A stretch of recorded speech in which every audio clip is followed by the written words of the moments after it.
Thank you for joining Wars of the Roses as we continue with Part 10, The Druids, Book 1, Ancient Mysteries from Secret Societies of All Ages, Volume 1 by Charles William Heckethorn. 9. The Druids.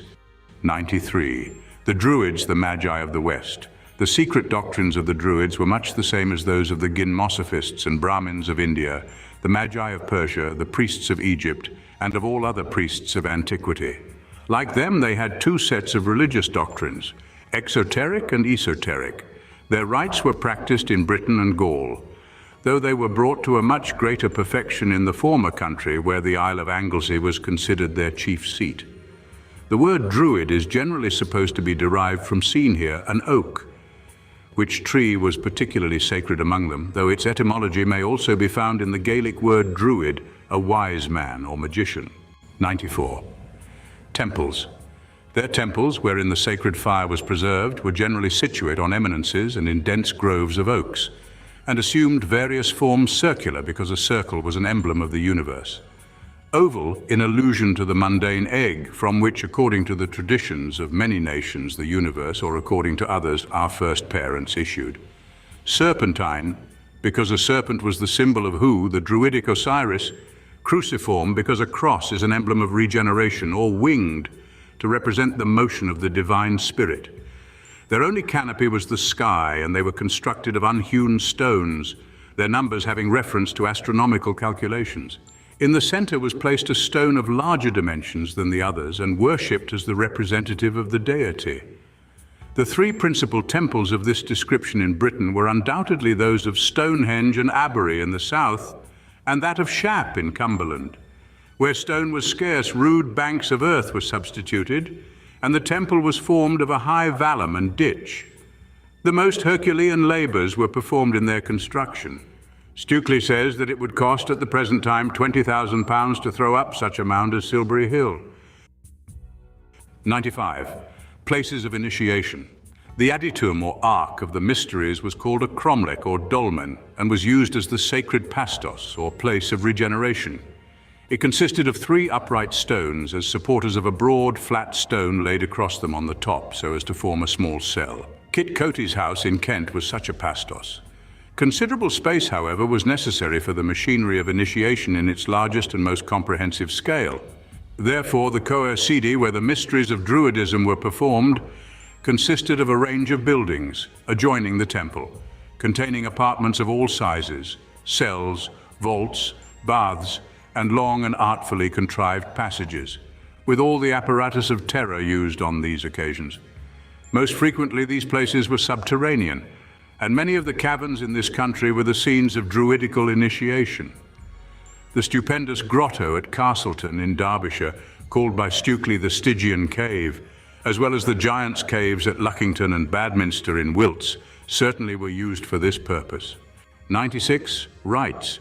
The system of Druidism embraced every religious and philosophical pursuit then known in these islands. The rites bore an undoubted reference to astronomical facts. Their chief deities are reducible to 2, a male and a female, the Great Father and Mother, Hu and Ceridwen, distinguished by the same characteristics as belong to Osiris and Isis, Bacchus and Ceres, or any other supreme god and goddess, representing the 2 principles of all being. The grand periods of initiation were quarterly and determined by the course of the sun and his arrival at the equinoctial and solstitial points. But the time of annual celebration was May Eve, when fires were kindled on all the cairns and cromlechs throughout the island, which burned all night to introduce the sports of May Day, whence all the national sports, formerly or still practiced, date their origin. Round these fires, choral dances were performed in honor of the sun, who, at this season, was figuratively said to rise from his tomb. The festival was licentious and continued till the luminary had attained his meridian height, when priests and attendants retired to the woods, where the most disgraceful orgies were perpetrated. But the solemn initiations were performed at midnight, and contained 3 degrees, the first or lowest being the Eubates, the second the Bards, and the third the Druids. The candidate was first placed in the pastos bed or coffin, where his symbolical death represented the death of Hu, or the sun, and his restoration in the 3rd degree symbolized the resurrection of the sun. He had to undergo trials and tests of courage similar to those practiced in the mysteries of other countries and which therefore need not be detailed here. The festival of the 25th of December was celebrated with great fires lighted on the tops of the hills to announce the birthday of the god Sol. This was the moment when, after the supposed winter solstice, he began to increase and gradually to ascend. This festival indeed was kept not by the Druids only, but throughout the ancient world, from India to Ultima Thule. The fires, of course, were typical of the power and ardor of the sun, whilst the evergreens used on the occasion foreshadowed the results of the sun's renewed action on vegetation. The festival of the summer solstice was kept on the 24th of June. Both days are still kept as festivals in the Christian Church, the former as Christmas, the latter as St. John's Day, because the early Christians judiciously adopted not only the festival days of the pagans, but also, so far as this could be done with propriety, their mode of keeping them, substituting, however, a theological meaning for astronomical allusions. The use of evergreens in churches at Christmas time is the Christian perpetuation of an ancient Druidic custom. 97. Doctrines. The Druids taught the doctrine of one supreme being, a future state of rewards and punishments, the immortality of the soul, and a metempsychosis. It was a maxim with them that water was the first principle of all things, and existed before the creation in unsullied purity, which seems a contradiction to their other doctrine that day was the offspring of night, because night or chaos was in existence before day was created. They taught that time was only an intercepted fragment of eternity, and that there was an endless succession of worlds. In fact, their doctrines were chiefly those of Pythagoras. They entertained great veneration for the numbers 3, 7, 19, the Metonic cycle, and 147, produced by multiplying the square of 7 by 3. They also practiced vaticination, pretending to predict future events from the flights of birds, human sacrifices by white horses, the agitation of water, and lots. They seem, however, to have possessed considerable scientific knowledge. 98. Political and judicial power. Their authority in many cases exceeded that of the monarch. They were, of course, the sole interpreters of religion and consequently superintended all sacrifices. For no private person was allowed to offer a sacrifice without their sanction.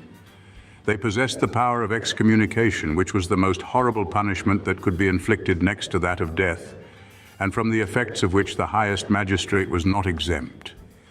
The great council of the realm was not competent to declare war or conclude peace without their concurrence. They determined all disputes by a final and unalterable decision, and had the power of inflicting the punishment of death. And indeed, their altars streamed with the blood of human victims. Holocausts of men, women, and children enclosed in large towers of wickerwork were sometimes sacrificed as a burnt offering to their superstitions, which were at the same time intended to enhance the consideration of the priests, who were an ambitious race delighting in blood. The Druids, it is said, preferred such as had been guilty of theft, robbery, or other crimes as most acceptable to their gods. But when there was a scarcity of criminals, they made no scruple to supply their place with innocent persons. These dreadful sacrifices were offered by the Druids for the public on the eve of a dangerous war or in the time of any national calamity, and also for particular persons of high rank when they were afflicted with any dangerous disease. 99. Priestesses. The priestesses, clothed in white and wearing a metal girdle, foretold the future from the observation of natural phenomena, but more especially from human sacrifices. For them was reserved the frightful task of putting to death the prisoners taken in war and individuals condemned by the Druids, and their auguries were drawn from the manner in which the blood issued from the many wounds inflicted, and also from the smoking entrails. Many of these priestesses maintained a perpetual virginity. Others gave themselves up to the most luxurious excesses. They dwelt on lonely rocks, beaten by the waves of the ocean, which the mariners looked upon as temples surrounded with unspeakable prodigies. Thus the island of Senna, or Liambis, the saints near Ushant, where Merlin was said to have been born, was the residence of 9 of these priestesses, who delivered oracles to sailors, and there was no power that was not attributed to them. Others living near the mouth of the Loire once a year destroyed their temple, scattered its materials, and having collected others, built a new one, of course, a symbolical ceremony. And if one of the priestesses dropped any of the sacred materials, the others fell upon her with fierce yells, tore her to pieces, and scattered her bleeding limbs. 100. Abolition.